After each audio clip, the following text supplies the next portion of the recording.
कभी तुमको ऐसा लगे, आप लोगों के जीवन में भी कभी ऐसा लगे कि मुझे भोलेनाथ जी का आज तक दर्शन नहीं हुआ, मुझे राम जी का आज तक दर्शन नहीं हुआ, मुझे आज तक भगवान कृष्ण का दर्शन नहीं हुआ, मुझे आज तक भगवान का दीदार नहीं हुआ, भगवान का दर्शन नहीं हुआ। तुम्हारे मन में अगर कभी ऐसा लगे तो एक बार 7 दिन का पूरा नियम ले। 7 दिन का पूरा नियम। कैसा नियम?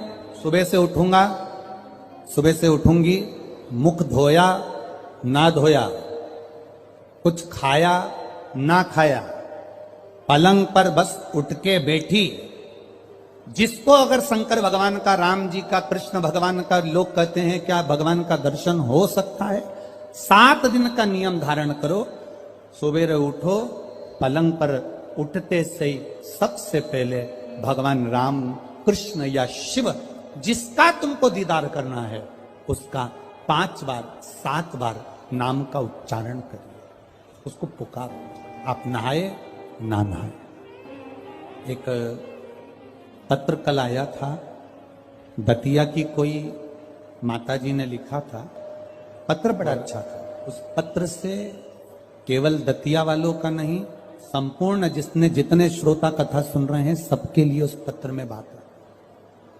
केवल एक दतिया वालों के लिए नहीं, संपूर्ण। उस पत्र में किसी ने, माताजी ने लिखा था, गुरुजी हमें ये पूछना है कि हम स्त्री हैं, हम नारी हैं, और स्त्री महीने में रजो धर्म से हो जाती है, रजस्वला हो जाती है। कल का पत्र है वो, स्त्री रजो धर्म से हो जाती है, रजस्वला हो जाती है, रजो धर्म में आ जाती है महीने में।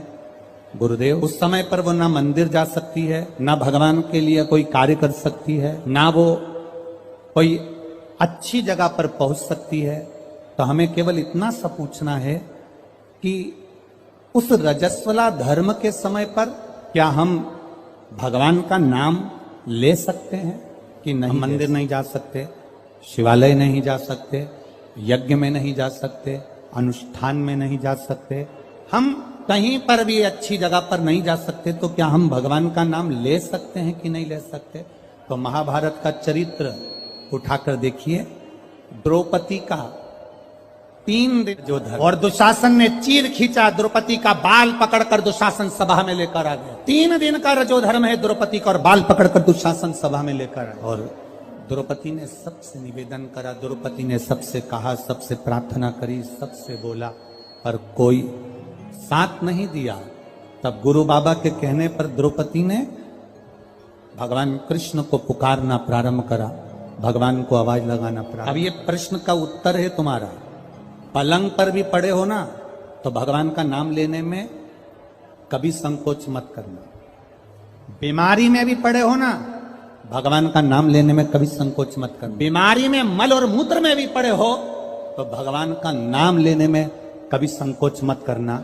और अगर आप रजो धर्म में भी हो, पूजन नहीं कर सकते, कहीं जा नहीं सकते, पर नाम लेने में कभी संकोच मत करना, क्योंकि जीवन का क्या भरोसा, जीवन का क्या भरोसा? मंत्र जाप, नाम जाप, स्मरण, भगवान को पुकारना, भगवान का नाम लेना, ये बंद नहीं। अरे खाना ना छोड़ा, पीना ना छोड़ा, हरि भजन क्यों छोड़ दिया, जाना ना छोड़ा, आना ना छोड़ा, फिर सत्संग जाना क्यों छोड़ दिया। भगवान का नाम लेने में, भगवान का स्मरण करने में, भगवान का कीर्तन करने में, हाँ आप श्रेष्ठ जगह पर मत जाइए, किसी वस्तु को मत छुओ। यहां तक शास्त्र कहता है कि अगर किसी ब्राह्मण, संत, गुरु और भगवान के लिए भोजन भी बन रहा है और आप रजो धर्म से हो, तो भोजन पर दृष्टि भी मत दो। यहां तक शास्त्र कहे अगर भोजन बन रहा है तो भोजन पर हमारी दृष्टि भी ना जाए। भगवान का नाम ले सकते, आप उसे पुकार सकते। मृत्यु की घड़ी में भगवान ये देखेगा क्या उस समय पर कि ये रजस्वला धर्म में है, तो अभी इसको हम मार नहीं सकते, अभी हम इसको ले जा नहीं सकते। मृत्यु की घड़ी में ये नहीं देखा जाएगा। मृत्यु की घड़ी में तो केवल तुम्हारा जो करा हुआ पुण्य है, मृत्यु की घड़ी में तुम्हारा करा गया सत्कर्म है, मृत्यु की घड़ी में तुम्हारा करा गया अच्छा कर्म है, केवल वो तुम्हारे सम्मुख में रहेगा। पुकारो, भगवान के नाम को पुकार सकते हो, बुला सकते हो परमात्मा को, पुकार सकते हो परमात्मा को, बोल सकते हो भगवान को। शिव कथुयशा ने अपने पिता के कहने पर पार्थिव शिवलिंग का निर्माण किया। बहुत सावधानी से सुनना, रजस्वला धर्म के अंतर्गत नारी भोजन भी बन रहा है तो उस पर दृष्टि ना दे। रजस्वला धर्म के अंतर्गत नारी पूजन वाली जगह पर ना जाए। रजस्वला धर्म के समय पर नारी अच्छे कर्म की ओर ना जाए। पर रजस्वला धर्म भी अगर तुम्हारा है, कोई बीमारी भी तुमको है, कोई रोग में भी तुम पड़े हुए हो, पर भगवान का नाम लेने में कोई दोष नहीं है। भगवान का नाम तुम कभी भी ले सकते हो जब तुम्हारी मर्जी। 7 दिन का नियम धारण करो। सुबह उठो, भगवान का नाम लो, स्नान करा, पूजन करो, बाबा के मंदिर में जाके 1 लोटा जल समर्पित करो, घर आओ, भोजन करो। भोजन करने से पहले अपने पास में थोड़ी सी अग्नि, जो तुम्हारे यहाँ चूल्हे में हो, जो भी अग्नि हो, उसको लेकर जो भोजन की थाली में भोजन है उस थाली के भोजन को निकालकर अग्नि में दीजिए। 1 रोटी निकालकर गौ माता की दीजिए, आधी रोटी जो भी भाग निकाल सकते हो वो स्वान को दीजिए, और फिर बाबा का नाम लेकर प्रसाद समझकर भोजन को ग्रहण करिए। दिन में, शाम को अपने कर्म को करते करते भगवान का नाम लेते रहिए। जैसे ही प्रदोष काल आए, शाम का समय आए, भगवान देवाधिदेव महादेव का स्मरण कर कर 1 दीप दरवाजे के बाहर लगाओ और बाबा का भजन करो। 7 दिन जो नियम धारण करता है, 7 दिन में किसी न किसी रूप में मेरा महादेव आकर एक बार दर्शन जरूर देता है, ये निश्चितता। पर उसमें हमारी पवित्रता हो, उसमें हमारी पवित्रता का भाव हो। हम पवित्र भाव से, शुद्ध भाव से हम भगवान का भजन, हम तो यहां तक कहेंगे, ये पार्थिव शिवलिंग का आप लोग निर्माण करते हो ना, जितने लोग भी पार्थिव शिवलिंग बनाने के लिए बैठते हो, करोड़ों में शिवलिंग बने, तो बनाते बनाते अगर किसी को उपच भी हो जाए ना, अब मैं थक गई, मैं नहीं बना रही, तो ये बोलने से पहले ही तुम जब शिवलिंग बनाओ और बनाते बनाते तुम्हारे शरीर में ऐसा लगे कि अब मैं थक गई, किसी से मत बोलो कि मैं थक गई, अब मैं नहीं बनाऊंगी, ये मत बोलो। मैं थक गई ये मत बोलो, या ये मत बोलो कि अब मैं तो नहीं बना रही, अब मैं थक गई, तू चल रही क्या मेरे साथ वापिस, ये भी मत बोलो। आपसे नहीं बन रहा शिवलिंग बनाते हुए, आप बस उस शिवलिंग को बनाकर हाथ जोड़कर बाबा देवाधिदेव महादेव से प्रार्थना करिए, भगवान शंकर से निवेदन करिए, भगवान शिव से प्रार्थना कर कर बाबा से विनती करो, बाबा आपकी कृपा से जितना बन सका मैंने आपके शिवलिंग का निर्माण किया है। बाबा ये आपकी करुणा या आपकी उदारता या आपकी दया है जो ये मैंने बनाया, ये आपकी कृपा से, आपकी दया से, आपकी उदारता से मैंने निर्माण किया है। उनसे निवेदन किया, जो उनसे प्रार्थना करी, ऊबो नहीं, ऊबना नहीं है। हम तो कथा में भी कह देते हैं, आपका मन लगे तो शिव पुराण में जाओ, नहीं तो काय को टाइम बर्बाद करने के लिए आते हो। मन लग नहीं रहा, रत्ती भर भी, और पूरी डेंटिंग पेंटिंग करके आई, 2 घंटे तक लाइन खींची, डब्बा भरा, 1 दिन पहले उसके पास भी गई, धागा वाली के यहाँ पहुंची। क्यों आए? कौन ने कहा तुमको कि कथा में जाना जरूरी है? कोई तुमको कहा कि भीड़ बढ़ाने जाओ? तुम्हारा मन लगे तो शिव महापुराण की कथा में आकर बैठो, नहीं लगे तो कथा में भी मत जाओ, अपने घर में मूंगफली सेको और 3 टाइम खाओ, समय बर्बाद करने मत जाओ। मन लगे, शिव कथा कर रही है, मन लगे तो महादेव के मंदिर में जाके 1 लोटा जल चढ़ाना। मन नहीं लगे ना, जबरदस्ती मत जाना कि मैं तो बाबा सियोर वाला महाराज ने कहा है तो जाना तो पड़ेगा, ना ना ना, बिल्कुल मत जा, बिल्कुल मत जा। मन करे वो करते हो ना, दिल तुझको दिया ये क्या कर दिया, अपना मन, अपना दिल, अपना हृदय परमात्मा। और जिस दिन तुम परमात्मा को पहचानोगे उस दिन परमात्मा तुम्हारा और तुम। यहाँ इतनी ये हतिया की माताएं हैं, बहुत चतुर हैं, इधर साइड की माताएं बहुत चतुर। इधर की माताएं इतनी चतुर होती हैं कि शादी विवाह में अगर गणेश जी नहीं मिलते हैं तो ये गोबर का और मिट्टी का गणेश बनाकर मटकी पे रखकर पूजन कर देती हैं, और मिट्टी का भी गणेश नहीं मिलता, गोबर का भी गणेश नहीं मिलता। तो यहां की माता इतनी विद्वान है कि गुड़ की ढेली को तोड़कर आधी ढेली का गणेश जी बना देती और आधी ढेली का भोग लगा देती। और गणेश सरकार सही है, यहां की माता इतनी विद्वान है कि गुड़ की ढेली को, आधी ढेली को फोड़कर गणेश जी बना देगी, और आधी को हमारे यहाँ महाराष्ट्र में भी कहते हैं महाराज, गुलाचा गणपति और गुलाचा मेवा, मतलब गुड़ का ही गणपति और गुड़ का ही नैवेद्य भगवान को भोग। दतिया की माताएं भी इतनी विद्वान है, जब गणेश जी नहीं मिलते, गोबर नहीं मिला, मिट्टी नहीं मिली, शादी के समय पर तुरंत घर की जो बुजुर्ग माँ होती है वो कह देती है गुड़ की खोड़ी रखिए ना, आधा टुकड़ा तोड़ मटकी पे रख दे, गणेश जी हो गए। भोग लगाने के लिए कुछ भी नहीं है ना, जो आधा गुड़ का टुकड़ा है ना उसी को भोग लगा दो। क्यों? गुलाचा गणपति और गुलाचा नैवेद्य, भगवान गणेश भी यही है और भोग भी उनका यही। ये हमको बूढ़ी माता पहचान गई कि गुड़ की ढेली में गणपति है, और पूरे शादी में वो गुड़ का गणेश पुजाता रहा, पुजाता रहा, पुजाता रहा, और गणेश जी भी आशीर्वाद देते रहे, क्योंकि वो बूढ़ी माँ ने पहचान लिया कि मैं गुड़ की ढेली में भी हूं। जिस दिन हम पहचान गए कि ये जितने आए हैं और जितने भगवान के भजन करने वाले हैं, संसार में रहने वाला जलचर, थलचर, वायुचर, जितने जीव हैं, जिस दिन हम पहचान गए कि इनके अंदर भगवान है और सब में परमात्मा समाया है, उस दिन मेरे शंकर को मिलने में देरी नहीं लगेगी, वो मिल जाए। गुलाचा गणपति और गुलाचा आधा, ये हम समझ नहीं पा रहे हैं भगवान, हम परमात्मा को जान नहीं पा रहे। सुयशा ने भगवान शिव जी की आराधना करी, पार्थिव शिवलिंग का निर्माण करने के लिए बैठी, और जो निर्माण करा, मात्र 7 दिन निकले थे सुयशा को, देवादिदेव महादेव प्रकट हो गए।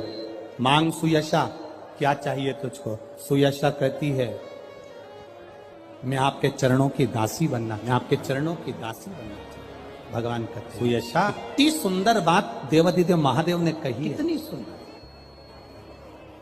सुयशा कह रही है मैं आपके चरणों की दासी बनना चाहती हूं, चरणों की दासी। देवादिदेव महादेव ने कहा सुन सुयशा, मेरी धर्म पत्नी पार्वती मेरे साथ में है, मैं दूसरी नारी को अपने करीब भी नहीं आने देता। हाँ सुयशा, तो मेरे स्वरूप का स्नान करा, पूजन करा, अर्चना कर, निवेदन कर, बेलपत्र चढ़ा, पुष्प चढ़ा, मैं तुझे फल दूंगा। पर सुयशा, तू कहे कि मैं पार्वती जी का स्थान ले लूं, तू कहे कि मैं संगनी बन जाऊं, ये नहीं। सुयशा, ऐ सुयशा, संत, साधु, सन्यासी, तपस्वी, साधक, उपासक, भगवान शंकर कहते हैं संत, साधु, सन्यासी, तपस्वी, साधक, उपासक, अगर इनके सामने एक लकड़ी की स्त्री भी आ जाए ना, तो संत साधु को उसका स्पर्श तक नहीं करना चाहिए, वो श्रेष्ठ संत माना जाए। साधु वो तपस्वी, एक लकड़ी की भी स्त्री अगर कोई बनाकर सामने रख दे, उसका स्पर्श आप लोगों को थोड़ा सा बुरा जरूर लगता है, पर महाराज जी हम जब सीहोर से चलते हैं तो एक फॉर्म भरवाते हैं, वहां से चलने पर एक फॉर्म भरवाते हैं। आज सुनते हैं तुलसी माता की चालीसा। यह चालीसा सुनने से होती है हर रोगों से मुक्ति, मिलती है सुख समृद्धि का आशीर्वाद। तो एक बार बोलिए प्रेम से विष्णु भगवान की जय, तुलसी माता की जय, भगवती माता की जय। श्री तुलसी महारानी करो विनय सिरनाय, जो मम हो संकट विकट दीजे मात नसाय। नमो नमो तुलसी महारानी, महिमा अमित न जाए बखानी। दियो विष्णु तुमको सम्माना, जग में छायो सुयस महाना। विष्णु प्रिय जय जयंती भवानी, टीहू लोक की हो सुख खानी। भगवत पूजा करे जो कोई, बिना तुम्हारे सफल न हो। जिन घर तब नहीं होए निवासा, उस पर करे विष्णु नहीं वासा। करे सदा जो तब नित सुमरन, ते ही के काज होए सब पूरन। कार्तिक मास महात्म्य तुम्हारा, जाको जानत सब संसारा। तब पूजन जो करे कुमारी, पावे सुंदर वर सुकुमारी। करे जो पूजा नित प्रति नारी, सुख संपत्ति से होए सुखारी। वृद्धा नारी करे जो पूजन, मिले भक्ति होवे पुलकित मन।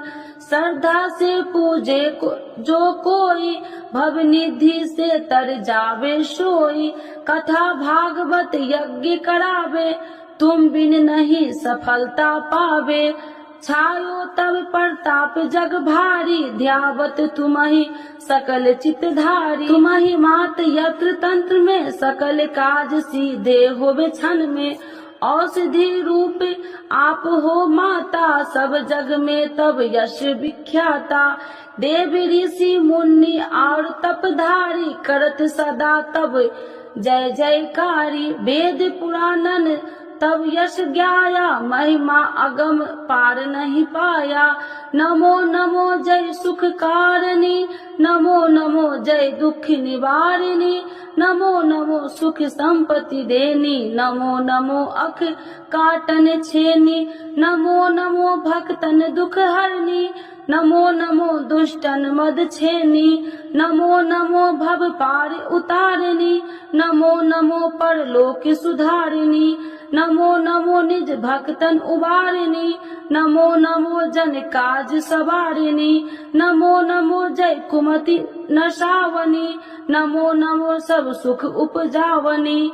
जयति जयति जय तुलसी माई, ध्याऊ तुमको शीश नवाई। निर्जन जानी मोहि अपनाओ, बिगड़े काज आप बनाओ। करूँ विनय मैं मात तुम्हारी, पूरन आशा करूँ हमारी। शरण चरण कर जोड़ी मनाओ, निस दिन तेरे ही गुण गाऊं। करहु मात यश अब मो पर दाया, निर्मल होए सकल मम काया। मांगू मात या वर दीजे, सकल मनोरथ पूरन कीजे। जानू नहीं कुछ नेम उचारा, क्षमहु मात अपराध हमारा। 12 मास करे जो पूजा, ताशम जग में और न दूजा। प्रथम ही गंगा जल मंगवावे, फिर सुंदर स्नान करावे। चंदन अक्षत पुष्प चढ़ावे, धूप दीप नैवेद्य लगावे। करे आचमन गंगा जल से, ध्यान करे हृदय निर्मल से। पाठ करे फिर 40 की, स्तुति करे मात तुलसी की। यह विधि पूजा करे हमेशा, ताके तन नहीं रहे कलेशा। करे मास कार्तिक का साधन, शोभे नित्य पवित्र सिद्ध होई जाई। है यह कथा महा सुखदाई, पढ़े सुने सो भव तर जाई। यह श्री तुलसी चालीसा, पाठ करे जो कोई। गोविंद सो फल पावही, जो मन इच्छा होई। तो एक बार बोलिए प्रेम श्री विष्णु भगवान की जय, तुलसी माता की जय, भगवती माता की जय, सर्व देवी देवताओं की जय।